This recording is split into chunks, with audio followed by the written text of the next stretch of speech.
चित्तवग्गो, धम्पद number, गाथा कथा 37 number.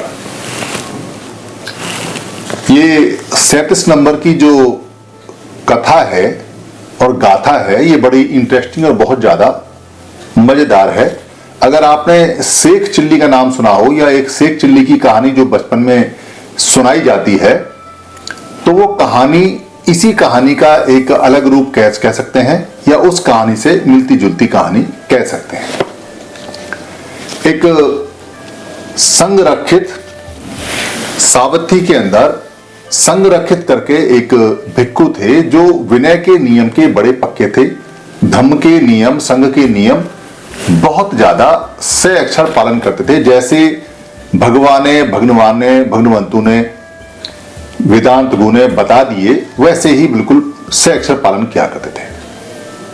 उनकी एक बहन थी, बहन को पाली के अंदर भागिन बोलते हैं।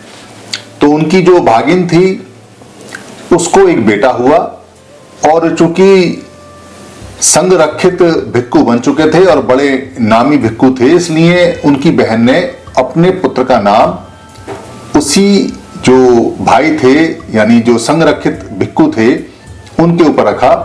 तो उनका नाम पड़ा, बच्चे का नाम पड़ा भागिने संरक्षित, यानी कि भागिन का बेटा संरक्षित।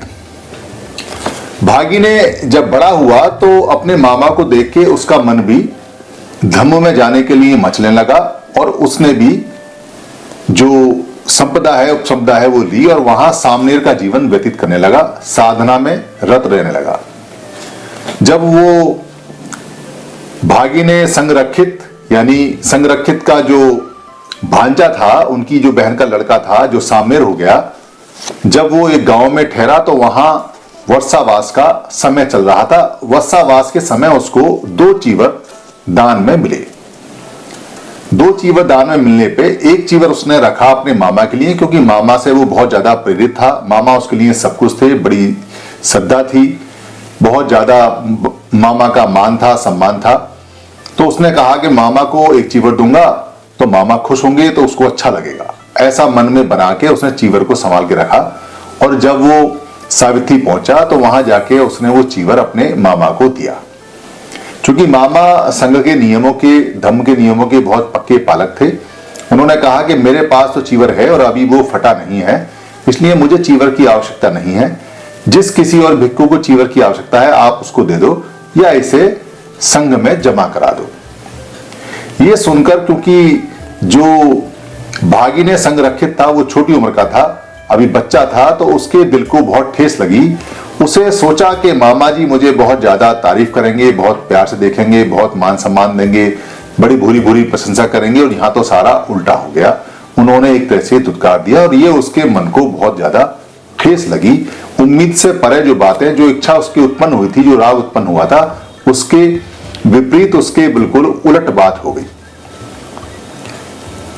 बात उसके मन में रही। एक दिन वो जब उसके मामा संरक्षित सो रहे थे, जो भिक्षु थे, तो वो उनके ऊपर पंखा झल रहा था, हवा कर रहा था। हवा करते करते उसको यहां ध्यान आया कि यहां मेरी कोई इज्जत नहीं है और यहां मुझे कोई फायदा नहीं हुआ क्योंकि मेरे मामा ने मेरी कुछ बात रखी नहीं। मेरा बड़ा दिल टूटा है, मुझे गृहस्थ आश्रम में चले जाना चाहिए, मुझे शादी कर लेनी चाहिए और शादी करूंगा तो मेरे बच्चे होंगे, घर गृहस्थी होगी, घर गृहस्थी होगी तो मेरी पत्नी होगी तो बच्चा होगा तो बच्चे को लेके हम आएंगे, बच्चा हाथ से छूट जाएगा या गाड़ी से गिर जाएगा, मैं बच्चे को अपनी पत्नी से मांगूंगा और वो देगी नहीं, इस छीना झपटी में बच्चा गिर जाएगा। और ऐसा सोचते सोचते बच्चा उसके सपनों में गिर जाता है और गिरने के बाद में उन दोनों में आप झगड़ा होता है और वो एक डंडा उठा के अपनी पत्नी को मारता है। उधर वो सपने में डंडा मारता है, इधर सच में जो वो पंखा जल रहा है वो पंखा अपने मामा के ऊपर मार देता है। मामा चूंकि पारगामी है, दूर तक का देख लेते हैं, तो वो कहते हैं कि तुम सपने में जिसका सपना ले रहे थे तुमने उसकी बजाय मुझे डंडा मार दिया, मुझे पंखा मार दिया। उसे ये सुनकर कि मामा को कैसे पता चला कि मैं सपने में कोई बात ऐसा सोच रहा था या कर रहा था, बड़ा डर लगा और वो वहां से भागने लगा। तो कुछ भिक्षुओं ने उसको पकड़कर भगवान के सामने पेश किया। तब भगवान ने ये गाथा कही सावित्री के अंदर। गाथा इस प्रकार है, दूरंगमं एक चरंग ए शरीरंग गुहा सयंग ये चित्तं संयमेसन्ति मोक्षन्ति मार बंधना।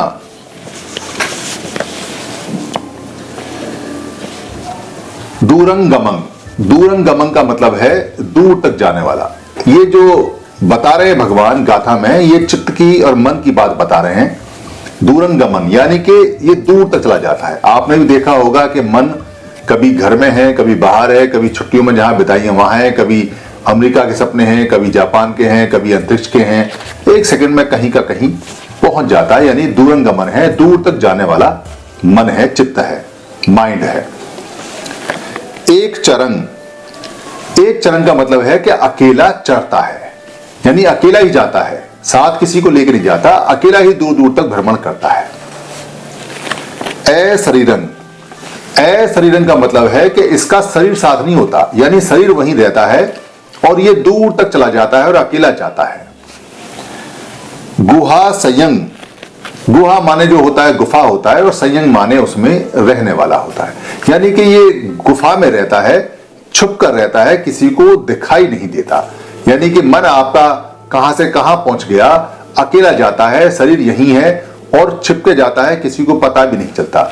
जैसे आप अचानक ही से पूछते हैं कि अरे भाई आपका ध्यान कहाँ है, आप कहाँ सोच रहे थे, कहाँ गुम हो गए, कहाँ की सैर कर रहे हो, तो आदमी या कोई औरत है तो वो झेप जाते हैं, कहते नहीं मैं यहीं हूं।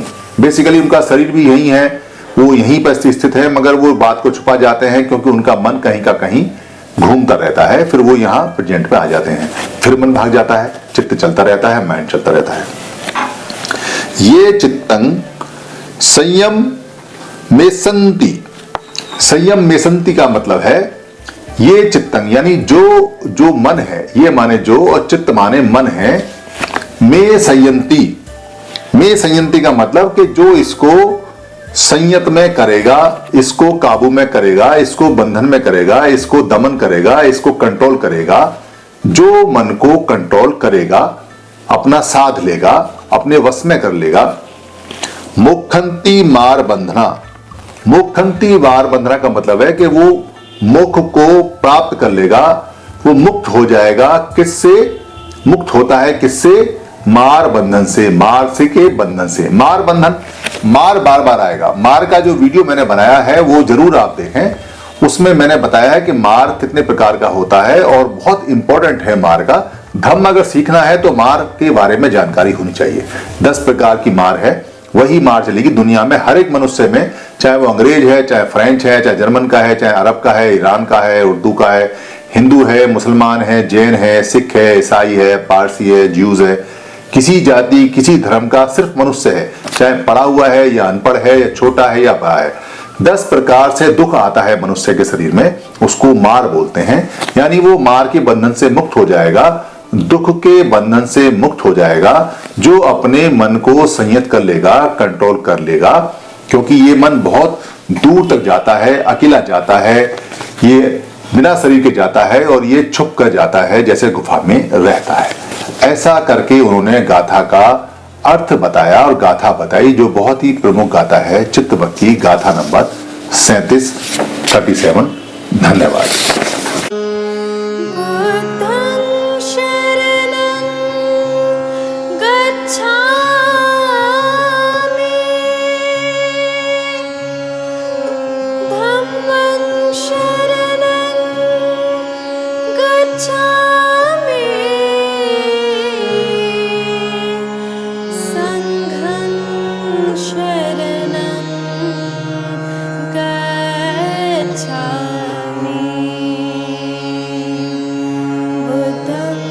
शरणं गच्छामि।